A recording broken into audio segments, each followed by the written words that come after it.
Well, hello and welcome to another Tyrrell's Classic Workshop. And I just want to say, before we go any further, thank you to all our viewers again who've helped build this channel so amazingly quickly. We've just gone over the watershed of 1 million views in the last 4 weeks, 28 days. This is tremendous, so a huge thank you. It is quite blowy here today, so if you hear the odd rattling roller shutter door, then that's why. We are located on an airfield, and they are of course very open and very windy at the best of times. The first car I'm going to talk about today, we're doing another workshop catch-up because the weather's been bad. We just haven't been able to road test anything, and we actually haven't got anything to road test anyway at the moment that we haven't done already. So I'm just doing another workshop catch-up in between, really, and this is either a Dino or a Ferrari Dino, depending on how you want to cut it. This is a Dino 246 GT from 1973, and I've actually known this car and looked after it since 1985, so 37 years by my arithmetic, and it's been the one owner right the way through. Unfortunately, he passed away recently, and his family have sold the car to somebody else, and they have instructed us to restore it. And one of the beauties about this car is, I mean, he bought it in 1977 when it was 4 years old. So it's all very, very close to home for me, this car, really. And it's remarkably original. He was a very fastidious man, the gentleman who owned the car for all those years. And fortunately, he let me look after it to the best of my ability, if you like, and to advise him to the best of his ability. And we're sort of reaping the benefits of that now. All Dinos rust. They were very rusty right from the word go. They were almost rusting before they left the factory. And I'm not exaggerating, because a lot of them were stored outside in the weather, the bodies, before they went into Scaglietti for final painting and finishing. There is a story that Ferrari Daytonas tend to be more rusty on one side than the other, on the right-hand side and the left, because that's the way they were stored in crates outside the factory when they were bare metal before they were built. Sounds ridiculous, but actually there is some credence to that. Anyway, move back to the Dino, and as I say, we're reaping the benefits of the fact that the car has been studiously looked after for all those years. The car started life as white, which in Ferrari speak of the time, Bianco Polo Park, and the owner did have a resale red respray done in 1982, but he did manage to keep hold of the car. He did not sell it. So we're doing virtually a full restoration. This is going off to Ryan to have all the metal work done. But I'm just going to home in on one or two areas on this particular car. It's a fantastically exciting project for me, this, because the car is so close to my heart, for want of a better way of putting it. I've known it for nearly 40 years and been looking after it for about 3/4 of its life, I guess, something like that. So very, very personal project for me, this. So let's take a look at a couple of things that are earmarking this project. Well, one area in particular that has slightly caught us out, but not too much, is this windscreen area. The windscreen relied on a rubber seal of a particular profile which literally just sat on a lip in the body shell, as a lot of cars of this era had. But the problem is water got underneath it and collected in the corners. And that's unfortunately what's happened with this one. We were hoping it wouldn't be too bad, but it's actually bad enough that it needs attention. It's not rusted through, it's okay, but we were hoping to leave the dashboard in situ, because the dashboard is one of the very original aspects of this car. They were covered in a particular kind of material, which is a sort of early form of Alcantara. It's like a flocked material using 0.5 millimeter bristles on it, which are glued onto the surface of the vinyl, and it's called Mousehair. That's the correct expression for it. And it was used on Ferraris and Lamborghinis a lot of this era. Daytona dashboards used it, top of Espada dashboards, Series 3s certainly. So we were hoping to save it because it's in such lovely original condition, even though it's faded very badly as they do in UV light. But our hand has been forced by the fact that this rust is here. This is almost bare metal here, right from the word go, right from the factory. This is the original white paint. You can just literally pull it off with your finger, and there's hardly any preparation there, even from new. in a way, it's quite miraculous that this has survived as well as it has. And it was because the previous owner didn't sort of wash his car too often. He kept it in a pretty good state, didn't drive it in bad weather.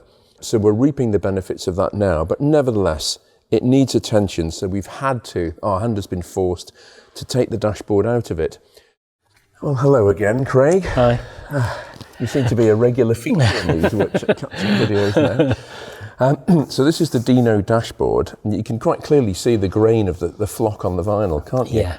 And this is, I mean, it's one of those conundrums that we constantly face this, because we originally agreed with the new owner to leave it alone and keep it in the car, but the rusty windscreen lip means it's got to come out because it can't be repaired with the dash in. But it's a pity. I mean, we got some red overspray here from when it was colour changed, so sympathetically in the late 70s or early 80s.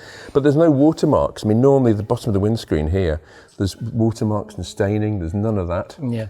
But you can, I mean, it's so faded like they usually are, isn't it? It's threadbare there. Yeah, it's lost its flock. It's just down to the vinyl now, really. So it just feels bald compared to the new material. So that's what it will look like. And what it did look like. Yes, yeah. Bit of a difference. Yeah, just a bit, yeah. And you can see where the inside of the glove box as well. It's it's got a little bit more life. Yes. Than that, but not the same as that. Yeah. So, and you can actually hear in the sound. Yeah. That's like sandpaper. Yeah, you're catching the grain on that. And this is a series of fiberglass mouldings. So this is the one that goes around the ignition switch. Yes, yeah. Isn't it? Yeah. You've taken that off. Yes. So we'll do a new one of them. And it's just it's basically riveted together, isn't it? Yeah, separating that from that. This is all in one piece, and that's got a sewing line in the middle there. So and and it's just literally pop riveted together. Yes, yeah. It's so it looks so effective. But it so looks basic. good. They look great when it's finished. They do. Yeah.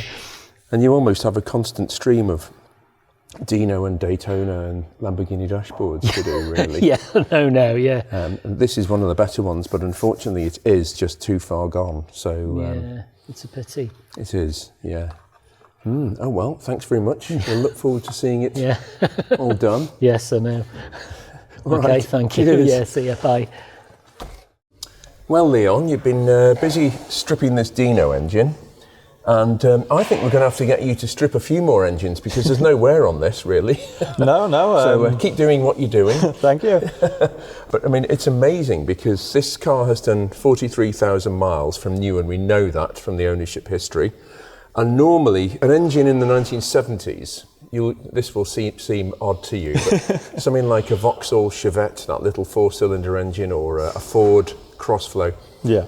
They lasted 50,000 miles between rebuilds. That was it. Maybe more if they were religiously looked after. And these days, at the time in the 70s, a Rolls-Royce V8, they will run for 200,000 miles if they're, extremely well looked after. Well, of course, we live in the age of the 200,000 mile taxi now, without even thinking about it. But this, going back to the 70s, these normally wear out very quickly, these engines. And what did you think when you were taking it apart? Of course, initially, even before I took the engine out, it looked quite rough because I think it's been stood for quite a while. Yes. We expected the worst because I had to cut a few pipes off here and there. There's quite a bit of glycol, so we went into expecting the worst. But then, as we started to take it apart, it was me and Les taking it apart, we started to realise that actually it was in pretty good condition. So we couldn't find anything majorly bad about it. Well, yeah, I mean, no worn bearings, and we can have a look at those in a minute. But I mean, these bores, considering this is, what is it now? It's 80, 90, 91. It's 50 years old nearly, this engine, give or take a year or two. And even the bores are, you can see the original honing marks at the bottom of the bore there, the cross hatching, if you look carefully, but the swept area where the piston rings do their work. The only step at the top there is a bit of carbon from the combustion. There's no lip from the end of, normally you'd expect a lip where the rings have been moving up and down and hitting their topmost position, but there's just nothing. I mean, as we'll see in a minute, evidenced by the pistons, this is actually, they could almost go back in, the original pistons with a light hone, and the bearing shells are wonderful. The crankshaft's never been out. It's still standard size. It hasn't been reground to a smaller size. And these are the head gaskets you took off. And obviously they're very old, but they're in very good nick, really. There's nothing, you know, the cooling system passages have rotted out, which is pretty normal. But again, in very good, you see the firing rings are all still good. You know, there's nothing, a slight bit of heat getting past there, but very, very good. Because if I remember correctly, before we even took the heads off, you were saying expect broken rings, and the surprise that we had when we took them off, it was all intact. Yeah, there's no scores. Yes, good exactly. Condition. It's incredible for a 43,000 mile. I mean, Dino engines. I've taken many Dino engines apart over the years, and normally at this sort of mileage, they are shot. Yeah. You know, the people have been not warming them up properly, and we're still going to do that video about warming engines up at some point. But not warming them up properly, thrashing them from cold, pulling the choke out, not putting it back in again. All these things wash the bores. They take what's called the boundary layer, the microscopic film of oil between the rings and the bores. Yeah. That gets washed away, and everything just scrapes. And eventually the rings pick up on the bores and break. But I mean, it's wonderful. The combustion chambers again, it hasn't been running too badly. You can see the exhaust valves. That cylinder's a bit rich, but the exhaust valves are quite a nice colour. They're not black, you know. So the car's been shunted round, but not massively. So yeah, you can see again the firing ring here. The head gasket's been doing its job very well. As I say, you're officially our chief engine taker aparter now. I'm expecting them all to look like this when you take them apart. No pressure then. Absolutely not. No. So we'll have a look at the bearings now, and yeah. Well done. Keep up the good work. Thank you very much. Well, here we are at the business end of the Dino engine, and again, it absolutely amazes me, this. The pistons, normally this is one of the wear areas on the piston here. It gets scored with wear and foreign matter and heat, possibly, and there's none of that. And the piston rings, there's no sideways movement in those to speak of whatsoever. So the lands in the pistons are actually not stretched or worn away in here. There's still a very good groove, very good square groove for the piston ring. So I'm going to have an interesting conversation with the owner, because we wouldn't normally put original pistons back in an engine, but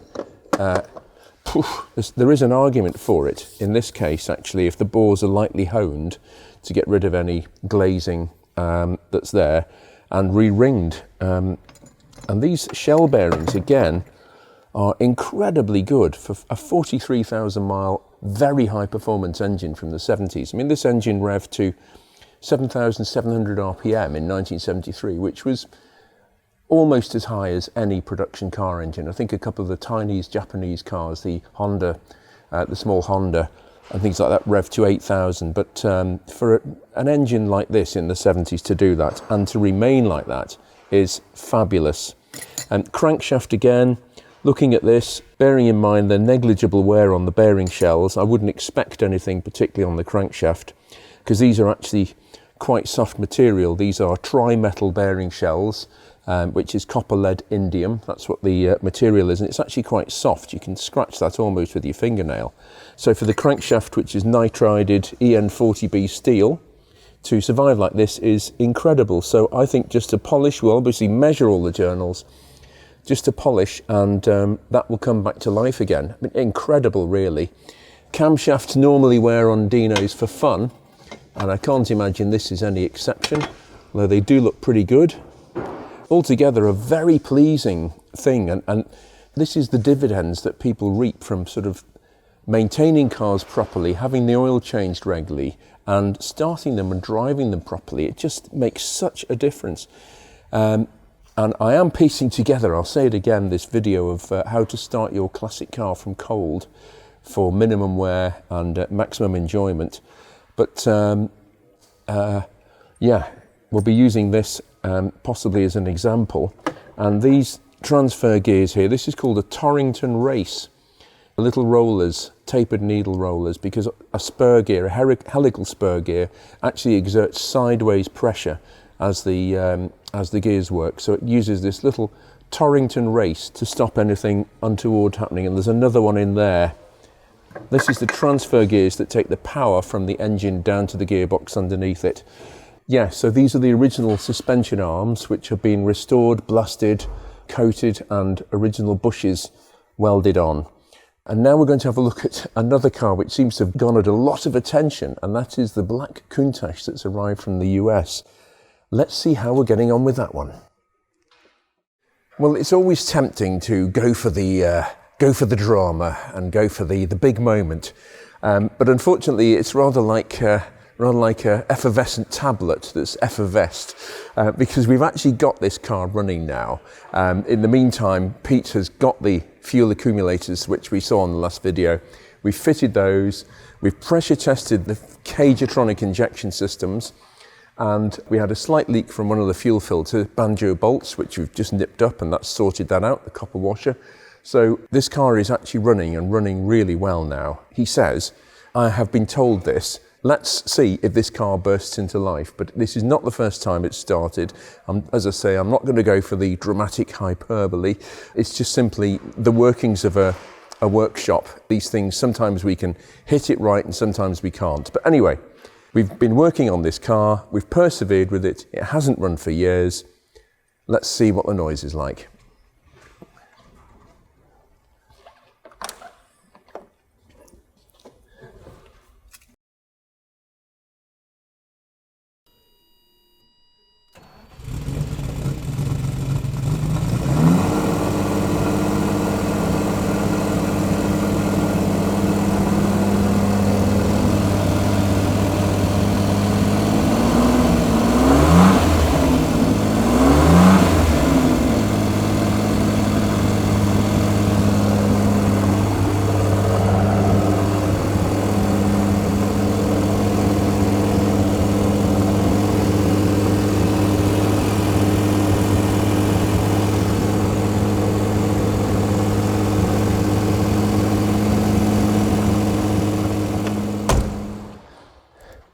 Yeah, I have turned it off because there is a mysterious noise coming from this side of the engine, which we have to trace. I'm not quite sure what it is. It's not one of the known, the usual suspects from an engine such as this. So, but anyway, it's working, and at some point we're going to be taking this car out for its first road test, but not for a while yet.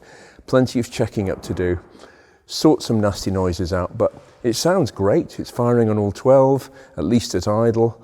Yeah, we have a result. Things have moved on.